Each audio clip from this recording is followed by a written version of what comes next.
Hello guys, in this video I'm going to show you how to set up a spending limit on Revolut. It's pretty easy. I'm going to show you step by step. Just open up the Revolut application, go to the home page, which is on the bottom left corner of the screen. Then go to the top right corner where this shows this chart icon. This is the analytics, and here you can scroll down all the way to the bottom of the list where it says set a budget. And here you can set up your monthly or weekly budget.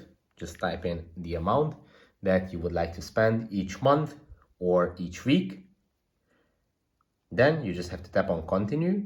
And you can also set, if you want, this is not mandatory, you can also skip this step, but you can also set the amount of money that you would like to spend on specific expenditures like utilities, transfers, groceries, services, shopping, travel, and all the rest. And you can set up your budget based on all these factors. Tap on done and your budget is going to be set.